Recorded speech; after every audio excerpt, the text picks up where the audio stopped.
Good morning, everyone. The presentation here today will just focus on a survey that Alan, myself, and Professor Roger West did from Trinity College. And the results of the survey are to be published in the Civil Engineering Research in Ireland 2020 conference. So ultimately what we aimed to do was gain an understanding within the industry of, I suppose, people's reaction to building information modelling and modern construction, and as well as how they've reacted to COVID-19. So what we did was we targeted well-known professionals within an organisation who have a specific responsibility for BIM. They were asked to complete a survey.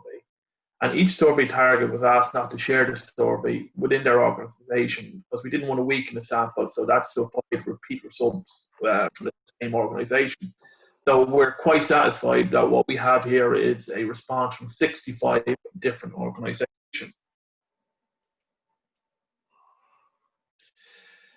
Out of the 65 organisations that responded, the largest disciplines was architecture, which was about 30%, the main contractor of 15, public sector employees of 14, and subcontractors of 8.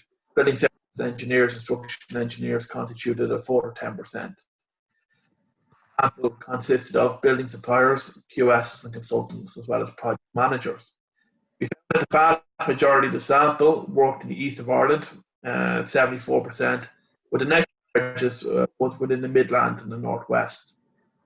See here from the slide, we have a nice spread from large to SMEs, which has helped give it a fair set of results. The first question we asked was, which category of digital readiness would best represent your employees' current status? And what we found was that respondents mostly said that they were either pioneers, advanced, mainstream, or late adopters. So the category recorded was mainstream at 35%. And what that means is that they're part of the majority of the organisations in the construction industry who embrace digital technology within resource limitations, but actually have an appropriate digital presence. Half respondents were either pioneers, so that is they're recognised as digital leaders and drivers in the construction industry, or advanced, and that is that they have resources to more easily embrace digital and can adapt their business strategy to suit changing demands. The pioneer sample was predominantly split between architecture and main contractors, and 7% of the sample claimed to be late adopters. Key question that we asked, which we were really interested to find, was if a BIM mandate is needed on publicly funded projects. As you can see here, 63 out of the 65 organisations said yes. So to expand on some of the answers, the key themes that were evident were that a mandate to help provide a standardised approach that would lead the industry towards a digital transformation. Such a mandate absolutely need guidance, templates, and a contractual obligation. There was also a concern within the results that organisations are remaining non-committal, and without a mandate, this position may not change.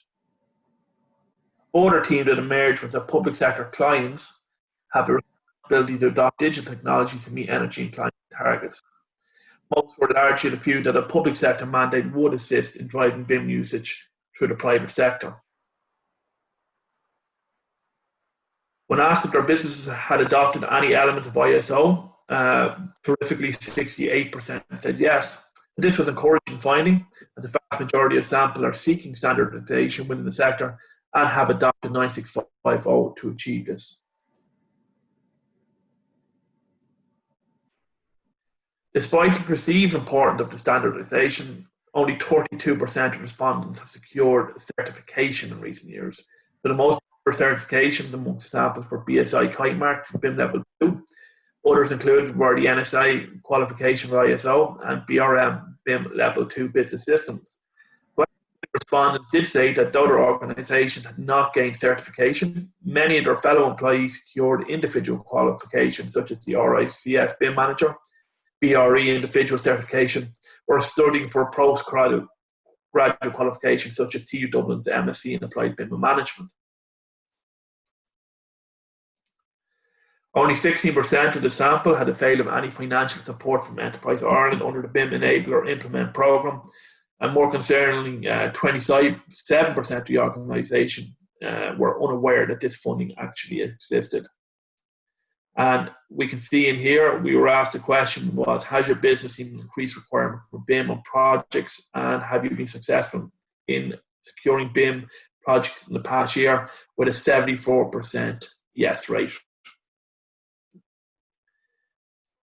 This question asked what their BIM usage was presently, with 45% seemed strategically important to their business, and a further 31% were aware and regularly using BIM, while 22% did not use BIM extensively. It was interesting to also see that all organisation sizes, from SME to large, have large cohorts that either see BIM as strategic important or using it extensively. The next question aimed to look at what deficits, if any, needed to be addressed before the introduction of a BIM mandate would be a practical proposition. So we came across ultimately 4 themes within here. And the first one was vision and support. So the Irish government needs to communicate a clear and consistent requirement from BIM with a precise scope of works. And this must be matched with resources and support for SMEs. This vision must be adequately filtered down to county councils. The second theme was standards and contracts. So the adoption of consistent standards and alignment of procurement frameworks and BIM processes are essential. These new contracts must embrace collaboration and integrated project delivery.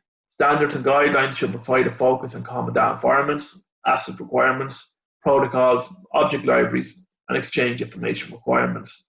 The adoption of ISO 9650 strongly voices the preferred standard. Also, the current suite of documents produced by the RII was also seen as a viable starting point for a standardised set of templates.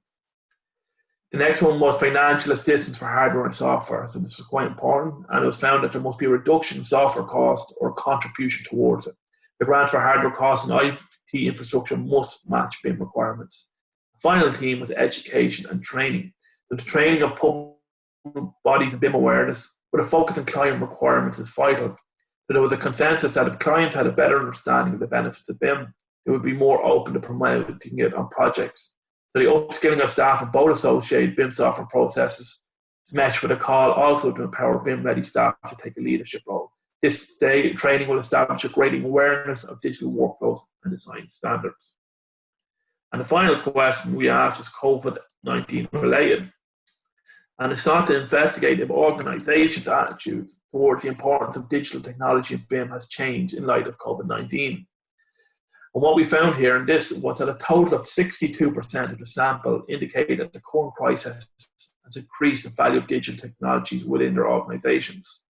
However, many organisations did say that they have already understood the importance of effective information management, but the arrival of COVID-19 pandemic has served to accelerate their digital plans.